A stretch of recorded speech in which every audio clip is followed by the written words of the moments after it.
Добро пожаловать в мой канал. Emmanuel Macron peu avant son discours lors de l'audience solennelle de rentrée de la Cour de cassation.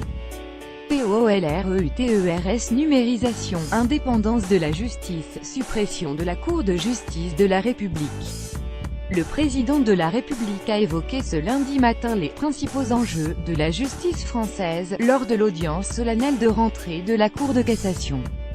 Alors que les syndicats pénitentiaires ont appelé à un blocage total ce lundi matin pour réclamer plus de sécurité dans les prisons, le président de la République a prononcé un discours lors de l'audience solennelle de rentrée de la Cour de cassation, plus haute juridiction de l'ordre judiciaire. Devant 600 invités, Emmanuel Macron a commencé par saluer l'institution judiciaire et son rôle fondamental dans notre démocratie avant de développer deux principaux enjeux de la justice française: l'indépendance de la justice et la séparation des pouvoirs d'une part, et l'effectivité de la justice d'autre part. Voici ce qu'on pouvait en retenir. Le parquet doit rester rattaché à l'exécutif. C'était un point très attendu par les magistrats, la question de l'indépendance du parquet vis-à-vis du garde des Sceaux. Emmanuel Macron a affirmé que le parquet devait rester rattaché à la garde des Sceaux pour porter la politique pénale du gouvernement. Le procureur de la République participe à l'activité judiciaire et exerce l'action publique. C'est pour cela que ce magistrat doit relever de l'autorité de la garde des Sceaux et donc être nommé par la garde des Sceaux, a expliqué le président de la République sous les dorures de la grande chambre de la Cour de cassation. Au fait, c'est quoi le parquet? Une position qui n'a pas dû satisfaire les magistrats. Avant que le président ne prenne la parole, Bertrand Louvel, premier président de la Cour de cassation, et Jean-Claude Marin, son procureur général, ont plaidé pour une plus grande indépendance du parquet à la française, ce dernier laissant imaginer que le pouvoir exécutif a besoin de magistrats à sa main. Les organisations professionnelles de magistrats avaient d'ailleurs saisi l'année dernière le Conseil constitutionnel à ce sujet, estimant que la subordination du parquet à l'exécutif était inconstitutionnelle. Pas pour les sages, qui ont choisi en décembre dernier de ne pas donner suite à cette question prioritaire de constitutionnalité QPC. Pour autant, il est important, selon le président de la République, d'assurer l'indépendance du ministère public. En effet, Emmanuel Macron s'est prononcé pour un alignement complet des conditions de nomination des magistrats du parquet avec ceux du siège. Autrement dit, l'exécutif devra suivre l'avis du Conseil supérieur de la magistrature CSM, organe indépendant, pour nommer les parquetiers.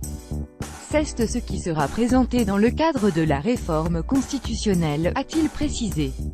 En revanche, pas question de toucher à la composition du CSM.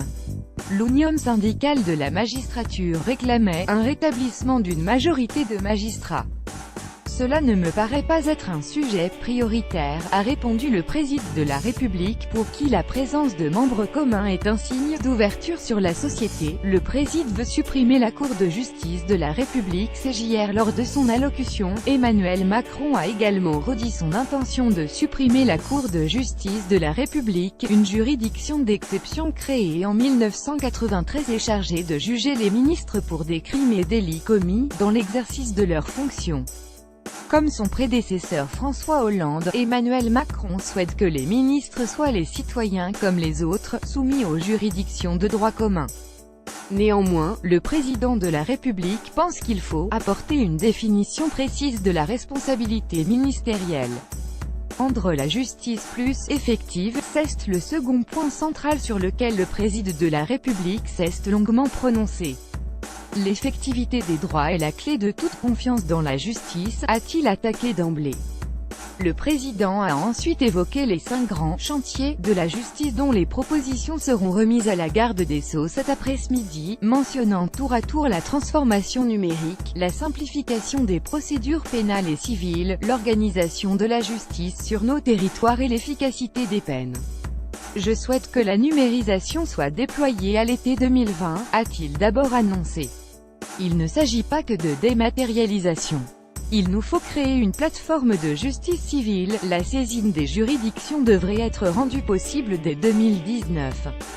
Par ailleurs, la nouvelle organisation judiciaire que je souhaite ne vise pas tant la suppression de tribunaux qu'une redistribution des services, tout en simplifiant l'accès des institutions sur les territoires, a-t-il également précisé. Enfin, il n'est plus possible que le juge prononce une peine d'emprisonnement qui soit transmuée en une autre peine, a-t-il critiqué. Je souhaite qu'une peine prononcée soit effectuée. Macron annonce un plan pénitentiaire global avant la fin février après avoir confirmé la création d'un parquet national antiterroriste. Emmanuel Macron a annoncé avoir demandé un plan pénitentiaire global d'ici à la fin février, portant notamment sur l'immobilier des prisons, le renseignement pénitentiaire et les personnels, en pleine journée de mobilisation des surveillants. La prison, au-delà des 15 000 places supplémentaires promises, doit être profondément modernisée, mais ne doit pas être la réponse quasi systématique pour les peines à un certain niveau, a-t-il préconisé, plaidant pour la mise en place massive d'autres peines comme les travaux d'intérêt général ou le bracelet électronique. Il ne faut pas, selon le président, faire de la prison l'alpha et l'oméga de la peine. Pour conclure, le président a déclaré qu'il fallait refaire de l'efficacité de la justice un ciment de la République. La justice est toujours humaine, elle ne doit jamais se départir de cette part d'humanité et de l'espoir qu'elle porte pour nos concitoyens.